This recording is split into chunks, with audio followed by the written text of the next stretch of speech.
okay, the objectives of this uh, Wednesday with yours truly. So our guest is already here, but I'll be introducing her to all of you in a while, in a short while. So let me just share with all of you the purpose of this.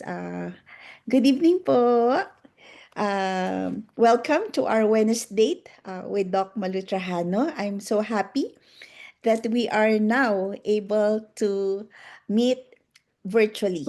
But before Yes. you greet our audience, let me just give our objectives for tonight's podcast. Okay.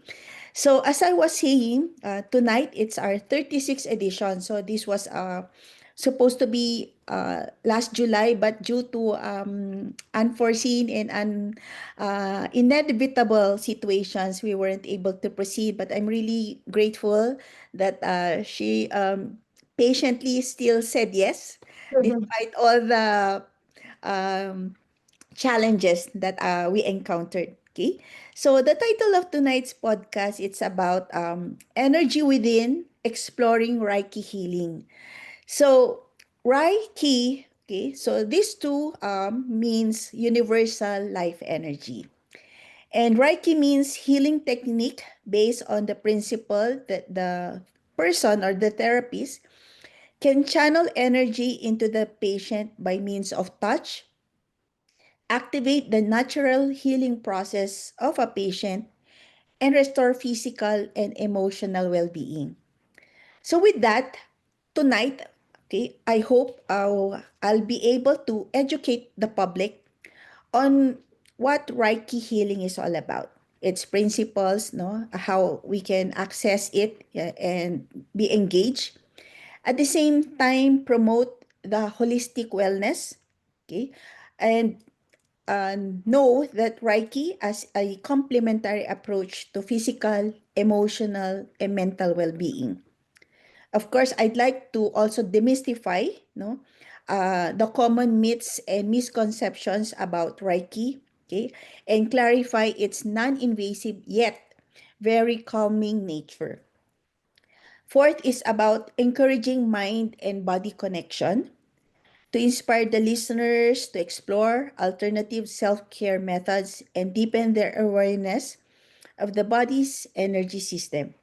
And lastly, of course, is to provide you, the public, on practical guidance on if ever you want to try Reiki healing.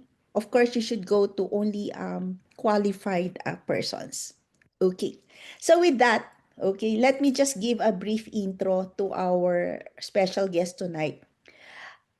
It's been a year and I've been praying that I meet somebody to talk on this topic or mental health, mental wellness, mindfulness. And I couldn't think of anybody, no? But through a common friend, no? Out of the blue, Mom Neris, who is my friend and at the same time my Pilates teacher, no, she just popped up the question, do you need some resource speaker regarding this topic? And yes, of course, it's answered prayer. And sino naman ako para hindi mag-try to reach out? And I'm very happy and from the bottom of my heart, Ma'am Lilian, thank you very much for crossing my path for this podcast. Okay. So, with that, okay, our resource speaker is Ma'am Lilian Gerales Hewlett. I hope I pronounce it right. So, she has she studied AB psychology in Lyceum in Batangas and pursued further, okay, in the United States, diploma in child psychology at the Penn Foster College and another BS Metaphysics at the University of Metaphysics in the United States too. Okay, it has been her lifelong passion about as a young child, no? She has already been exposed on meditation and healing. But siguro as a profession, 2004, Reiki, she started her Reiki practice and as a Reiki teacher in 2007. Okay? She's married with, hindi obvious ma'am, ano, sa physique nyo, nakita ko, 7 children, tama po ba? And Uh, mm, hindi obvious sa physique nyo eh. And she's the founder of the Hewlett Wellness Center and Reiki Wellness Center and co-founder at the British Virgin Islands. They also have here in the Philippines, so mamaya po i-educate natin sila kung saan po to, is the Philippine Reiki Affiliate Council in the Philippines. So, to all our capacitives, no? Let us all welcome our guests for tonight, Ma'am Lilian Jarales Hilet. Ma'am, good evening po. Thank you, Dr. Madu. It's a blessing to be here with you. Yeah. Maraming salamat po sa pagpaulak nyo sa aking paanyaya. Okay? So, let's start ang ating pong very interesting discussion. Okay? So, una po sa lahat, no, tungkol ng nabanggit ko kanina to all of our audience, um, ano po ba itong Reiki healing? Saan ito nagsimula? Ano po ba ang principles nito? And um, ano po ba 'to? Hands-on ba dapat? May machine or something like that po? And that's the first Mhm, question. And the second question, ano po ba usually ang na-encounter niyo na misconceptions about Reiki healing? mhm. Yes. Okay, thank you for the question. So first, Reiki, as nasabi mo na kanina, Rei means spiritual. It's a Japanese term, no? Rei means spiritual and Ki means energy. So Rei can also be spiritual or universal. So therefore, when we think about Reiki, ang ibig sabihin niya ay spiritual or universal energy. So nanggaling siya sa Japan, pero pag titingnan natin, yung konsepto mismo ng Reiki is really universal. Kasi sa lahat ng iba't ibang kultura, meron tayong tinatawag na universal energy. No? So, pero sa Japan, ang tawag sa kanya is Reiki. No? Mm. Sa China, may ganun din konsepto. Sa atin, sa Catholic, meron din tayong konsepto ng ganun. Sa Holy Spirit natin. So, pero sa Japan talaga yung word ng Reiki. So, nagsimula siya sa isang Buddhist monk, Mikao Usui. Nagkaroon siya ng vision, parang awakening experience. Pero bago yon, talaga siyang spiritual person. Meron siyang mga pinagdaan ng process hanggang sa makarating siya dun sa kanyang awakening noong 1922. And then after that, nagsimula na siya ng kanyang mission na ituro yung Reiki sa iba't ibang mga tao. So, kaya nagsimula yun, namatay siya noong 1926, pero marami siyang mga estudyanteng naturuan. So, kaya hanggang nakarating siya sa atin. Sa buong mundo, merong 3 teachers na kinikilala na nag-propagate na niyan. Pero ngayon, ang dami-dami ng Reiki practitioners all over the world. At parang isa siya sa mga commonly practiced na complementary healing modality. No? Kasi yun ang gusto ni Mikao Usui, it is something na maituturo sa iba at madaling gawin sa sarili. So, ang ginagawa ng Reiki is binubuhay lang niya yung talagang kakayahan nating i-heal o gamutin ang ating sarili. Pero ang principle niya ay paggamot ng tinatawag nating energy body. Kasi hindi lang tayo physical body, ang hinga natin, hindi natin nahahawakan. Pero sa Chinese at sa Japanese, hinga or paghinga is considered ki or energy. Mm-mm. So therefore, hindi lang talaga tayo physical body. At yung ating isip, yung ating emosyon, hindi siya physical. Hindi mo nakikita sa puso kung talagang may problema siya. Kasi yung emosyon natin ng galit, worries, ay hindi naman talaga nakikita physically. No? Meron siyang mga ilang manifestations, halimbawa yung depression sa mga hormones, pero hindi mo siya talaga makikita sa isang taong namatay sa depression kung talagang depressed siya. Kasi hindi siya physical. At yung mga thoughts and emotions natin, considered siya na energy. So sa Reiki, ang hinihil niya ay yung non-physical aspect ng tao. So yung energy, body, which is thoughts, emotions, flow of life in the body. Tapos pag hinil niya, it affects the physical. So yun yung ano niya. And then the Reiki is not only a healing modality, but it is a spiritual practice. So meron siyang spiritual component at hindi kayang ihiwalay sa prinsipyo ng Reiki ang aspeto ng spiritualidad sa ating kalusugan, sa ating pagkatao. Ayun. Naku, ah, we're very fortunate na from Japan, tama po, no? Na kumalat na siya Mhm. sa buong mundo. Mhm. And us here, no, sa Philippines, no, meron kayo sa United States and yet meron din dito sa atin sa Philippines. Ngayon, yung second question ko po, ano po yung parang gusto niyo i-correct na misconceptions about Reiki? Ah, marami pero pwede bang magsimula ako dun sa misconception na mula sa simbahan. Opo. Una muna ang ano kasi noong 2009 ay naglabas ang United States US Catholic bishops in 2009 ng kanilang ano parang position on Reiki kasi noong 2009 na yon super daming ng mga hospital sa US, including Catholic school, Catholic hospitals na nagpa-practice ng Reiki. So parang dahil dito sa Philippines, isa rin yan sa parang ngayon na lang nung sumikat na, pero dati hindi. Noong 2004, hindi yan kasama sa king question ng ilang conservative church natin. Pero ngayon, dahil sumikat na siya, may mga controversy. So gusto kong sagutin yung sinabi mismo. At meron akong article mismo dito na nasa blog ko.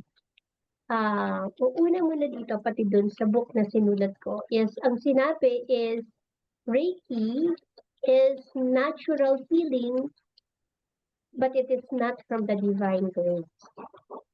So yun yung isa. Parang sa Reiki kasi, we really acknowledge na ang healing ay hindi galing sa amin, sa healer. Siya ay galing sa gumawa ng lahat. So sa Japanese, wala namang very specific name Yeah. ng Diyos. Hindi katulad natin na we call on Jesus Christ as Catholic. Pero yun, hindi siya totoo kasi when we ask for the healing energies na mag-flow sa amin, sa healer, nagdadasal kami. At hindi maaari na magkaroon ng Reiki kung walang connection sa divine, which we considered as the creator. Kaya, essentially, di natin kayang i-separate yung Reiki sa divine grace. So, yun yung una. No? And then, yung pangalawa, that hindi daw scientifico ang Reiki. So, actually, marami ng mga research at sa US, merong International Center for Reiki Research.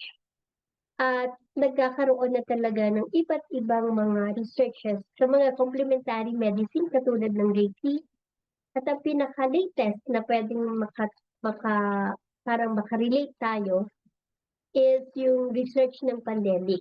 na ginawa din ito ng mga nurses and doctors na sa 19 hospital na nakalagay doon yung effect ng Reiki sa mga health workers mismo.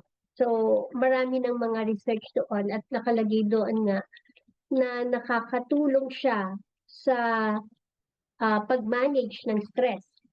And then marami na ding mga researches, halimbawa Reiki therapy in pain, na ginawa din ng iba't ibang mga doktor sa London, meron ding mga researches dyan. At pag titingnan natin ang Reiki, pinapaloob siya sa tinatawag na biofield therapy. And napag-aralan na din yung pulsation ng Reiki.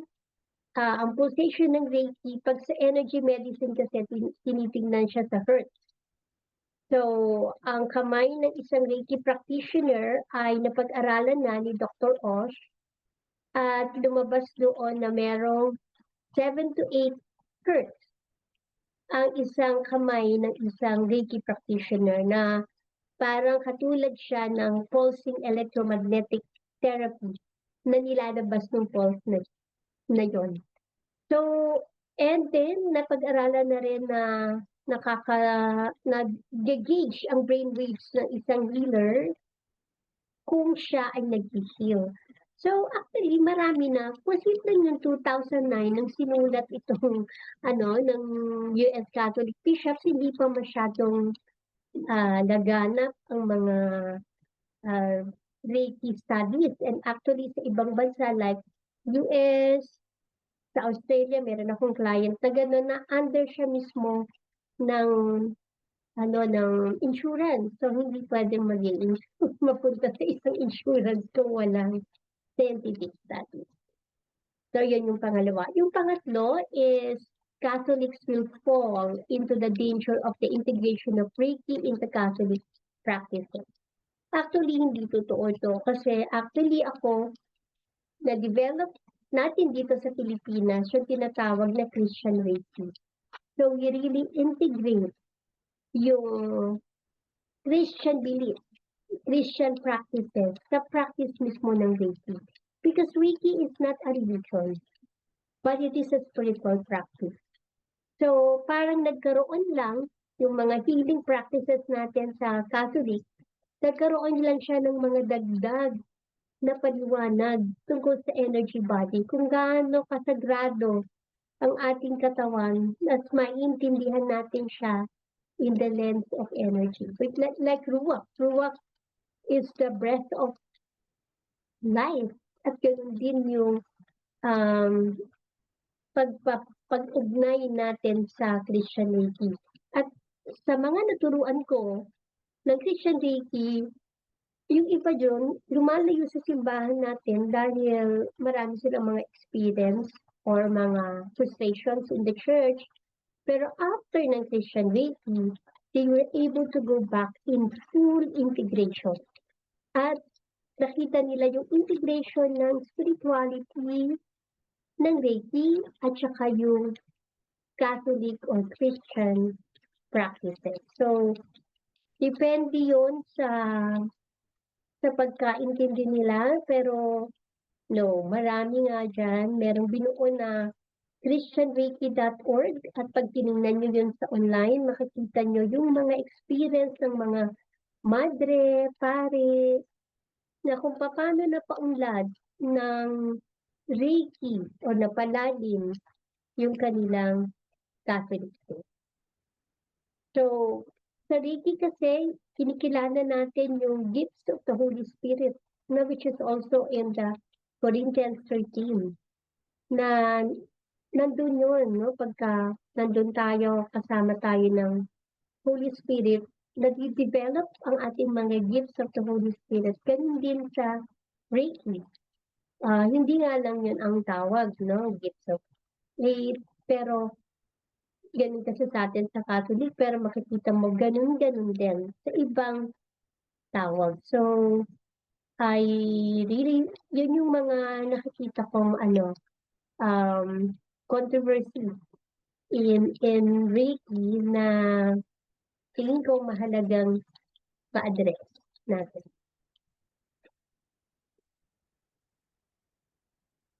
Thank you very Mm. much for giving us the top three. Actually, tama kayo po, no? Controversies Mm. regarding Reiki. Now, moving on to our question, it's about Reiki in practice. Ah, paano po ba yung typical session, di ba? Pag sa doctor, patient, o pasok ka sa clinic, interview, Mm. check-up din, that's it. Yun na yun. How about in Reiki Mm. practice? Yeah. Paano po ba yun? And sabi nyo kanina, no, na-preempt nyo na kanina na hindi lang naman siya para sa, marami pa siyang uses, hindi lang siya sa parang, ah, hindi lang emotional, mental well-being, may iba pa siyang use. At ito yung mga uh, which is I am interested, no? Yung sabi niyo, spiritual connection and growth, holistic Mm. health, and cosmic feng shui. Pero ang under holistic health, no? Pediatric acupuncture, children with Mm. special needs, naku, mga forte ko po yan. Yan po yung Ah. interested po ako. So yun, typical session, benefit with special mention on the children, and ano yung parang meron ba kayong parang tumatak sa isip nyo na testimonial ng isang client nyo na nag-undergo ng Reiki session? Mm. Mm. Thank you. So, ngayon, nag-standardize tayo or nag-aayos tayo ng paraan kung paano tumitingin ng mga clients. Although, may iba't ibang pamamaraan yung pagtingin ng client ng isang Reiki practitioner. Pero gusto kasi nating mag-follow ng ethical standards. So, on the first one also is of course, merong intake form. No? Sa intake form na yon, tinatanong kung meron ba silang conditions na dapat namin malaman. And then, meron bang doktor na na tinitingnan kasi minsan pwedeng meron talagang mentally ill tapos ang gusto lang puntahan ay kami. Di ba? So parang magandang malaman kung meron kasi kung wala at kailangan nagre-refer tayo. So, tapos kasama doon sa intake form, yung tinatanong namin kung okay lang ba sa inyo na mag-incense or gumamit kami ng crystals for you, gumamit ng singing bowl or whatever musical instrument because those are energetic kasama. Hindi siya specifically Reiki pero nakakatulong siya. No? Nakakatulong siya sa healing. And then after that, yung healing will be sitting or lying down. No? So, and the healing usually takes like 30 to 45 minutes depende sa condition. And then we allot a conversation after ng healing. So, sa healing, we lay off yung hands. No? Pwedeng nakalapat or pwedeng hindi. And we usually go to all the different energy centers in our body. So, depende sa healer. Minsan, ang isang healer ay intuitive. So, nakikita na agad kung ano yung energetic conditions ng isang tao o isang client. Kasi minsan, kung ano yung nangyayari at kalimitan kung anong nangyayari at na-feel sa iba't ibang mga energy centers, yun yung kalimitang physical conditions. No? Kaya merong kaming tinatawag na medical institute. No, the medical institute doesn't really diagnose the disease but share the energetic diagnosis of the person.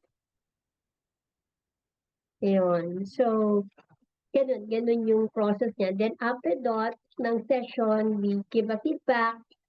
And then in my practice, I give energetic recommendations. So energetic recommendations can be how many sessions, anong crystals ng maganda, anong colors ng damit na maganda kasi the colors are all energies. They emit certain vibrations. That's why God kinreate niya ang mundo na very colorful kasi yung colors ng kapaligiran ay kulay din ng ating energy center. So, anong music ang maganda, anong affirmations ng maganda, anong mga thoughts and emotions na dapat niyang i-work out. So, yun yung parang pinaka-energetic recommendations na ginagawa ko. Ayun. Nako, very lengthy process pala ang bawat session. But I'm natutuwa ako dun sa mga nabanggit nyo kasi ako rin mismo, I believe na yung color, no, it really no, nagbibigay talaga no ng emit ng energy sa isang tao. And agree also in the different stones and crystals na may purpose ang bawat isa na yan. So, very nice. So, parang yan yung isang common denominator nating dalawa. Yung question ko po regarding sa special children, no, and pediatric, nabanggit, no, sa resume nyo, pediatric acupuncture. Tell us something about those two things. Yeah. Thank you. I call the program, my program is called Pedia Energia. So, I call it Pedia Energia. Ito yung complementary healing sa mga conditions sa iba't ibang mga bata sa pamamagitan ng pediatric acupuncture and Reiki or energy medicine. So, ano yung kalimitan na tinitingnan ko dito? Sa Pedia Energia, yung mga children with special needs. I started to have clients with children with special needs mga 2008 and 2009. And since then, nakabuo na ako ng parang write-up ko on the energy, diagnosis, and energy healing sa kanila. So, sa aking pagtingin, at nakakatuwa kasi last year ay nakakita ako ng isang speech pathologist sa US, no? And yan, may program din siya sa ganyan, na pareho kami at 2008 and 2009 din siya nagsimula ng kanyang pagkaintindi dyan. So, kasi ang mga batang may special needs ay may energetic imbalance. Oo. Correct po yan. Dalawa nating pwedeng tingnan yan. Pwedeng tingnan natin sa traditional Chinese medicine diagnosis, and pwede nating tingnan dun sa Reiki energy medicine diagnosis. So, pag tinitingnan ko siya, titingnan ko muna yung kanilang mga energy centers. At kalimitan, depende kung autistic ang bata, kalimitan ang kanyang heart energy center ay closed. Depende kung ang autism niya ay yung ayaw talagang makirelate, usually closed siya. So pag na-open ito, ang aking experience, the first eye contact will happen and makaka-relate siya. Yung iba naman, congested ang kanyang solar plexus, so energy sa bandang tiyan, which is really full of emotions, kaya laging galit, laging may tantrum, nakukuha yung mga emosyon ng iba't ibang mga tao. Pero pag nabalanse siya, ang experience ko, first time, mawawala ang shouting sa loob ng bahay. So, iba't ibang mga dahilan for that. Pero pag sa traditional Chinese medicine, ang mga bata, pwede nating tingnan sa element. Kung wood siya, fire siya, nakukuha yan sa birthday at saka sa characteristics ng bata. So, kailangan ng tulong ng magulang for that. So, halimbawa, ang mga batang hyperactive is either mataas ang fire or wood element. Pag masyadong emotional, that's fire element. Ang mga batang autistic naman, it can be metal or water element. So, sa intervention or sa treatment, ang ginagawa doon is really balancing ng energies, no, ng bata. Tapos, non-needle acupuncture, no, kasi hindi naman, iba ay hindi pwede tusukin doon yung mga bata malikot. Kaya it's a non-needle acupuncture. Tapos kung 5 years old na, 6, 7, tinuturuan ko sila ng mga stress relief tools. At nakakatuwa, they are really, most of the autistic children can really understand yung mga akala natin hindi nila maintindihan. No? Halimbawa, paano mag-manage ng kanilang emotion, paano, um, paano pag magagalit na sila, anong pwede nilang gawin at gustong-gusto nila na nire-reiki sila. They really understand na ganun, na merong energy. They are very, very sensitive. So, pero yung pwede enerhiya na program, kasama ang parents. Kasi sa parents, kailangan maintindihan nila yung energetic side ng mga bata with special needs. And then, kailangan matuto din sila ng stress relief tools. Kasi minimiro sila ng mga bata. Kung galit sila, mamaya may tantrum na yung anak nila. So, anong gagawin nila kapag stress na stress sila? So, yung mga ganun. Tapos maintindihan nila dapat na yung mga bata, they really care for their space. So, may healing din. So, it's a partnership of healing ng parents. Usually, in the session, dalawa silang ginagawa. Meron kaming lecture. May lecture muna for different topic. Tapos, healing ng mommy or daddy. And then, healing ng bata. Oh, ang haba nun. 3 oras.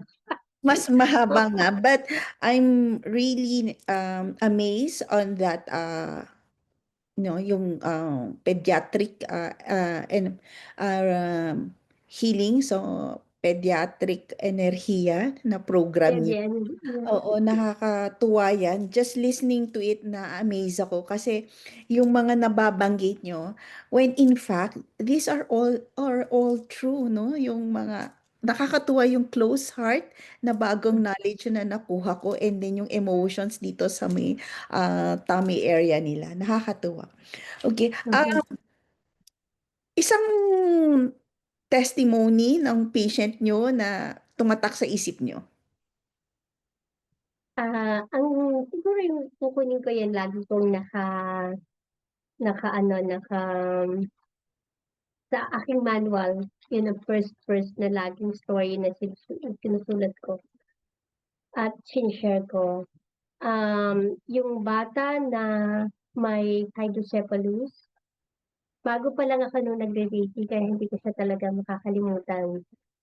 Tinawag ako sa isang hospital kasi nga yung bata ay ooperahan na sa sa head kasi nga may water in the brain. Tapos, um, pagdating ko dun sa room, ang dami niyang aparatos, so hindi ko siya mahahawakan. So, nag-distant healing lang ako sa kamay. And then, nung nag-heal, I saw, nakakita ko ng isang golden light coming from the head, going down. Pero, ang nakita ko, parang sabi, wala na yung tubig sa head, kundi pumunta na sa katawan. Tapos nung oras na yun, tinatanong ko rin kasi nakikita ko yung nangyayari. And then sabi ko, God, bakit ba ako dapat nandito pa? Eh kayo po naman ang nag-heal. Tapos parang may voice na sumagot sa akin. Because sometimes people cannot heal themselves. That's why we need channelers. So yun. Ayun, tapos ano din sa akin na ah, pumasok din sa isip ko na sabi ng bata, hindi po ako gumagalaw kasi sabi ng mami ko, wag ko akong gumalaw. So natapos na yung healing, tapos sinabi ko na dun sa nanay. Sabi ko, feeling ko, parang nakita ko yung tubig bumaba sa katawan. Pero hindi ko sure, kailangan makita ng doktor. Tapos sabi ng anak mo, sabi niya hindi daw siya gumagalaw kasi sabi mo daw, huwag siyang gumalaw. Tapos umiyak na yung nanay. Oo, kasi nga yung baby ay out of wedlock, tapos may asawa yung yung tatay. Tapos 'pag nagbuntis siya, sinasabi niya sa baby, pagkasama niya yung nanay niya, maliit ang tiyan niya, hindi makihalat ang buntis. "Anak, huwag kang gumalaw, mahalata tayo." Oo. So, nung pinanganak yung bata, luno, hindi gumagalaw, tapos malaki ulo. Tapos sabi ko sa nanay, "Ano ang wish mo para sa kanya?" Sabi niya, "Gusto ko sana siyang makalakad kasi magtu-2 years old na siya sa June. Gusto ko sana siyang makalakad." So, sabi ko sa kanya, "Ganito yung gagawin mo, sasabihin mo ngayon sa kanya, 'Anak, ikaw ay aalagaan ko. Ah, lahat ng gagawin ko para mabuhay ka. Aalagaan kita, puwede ka ng gumalaw."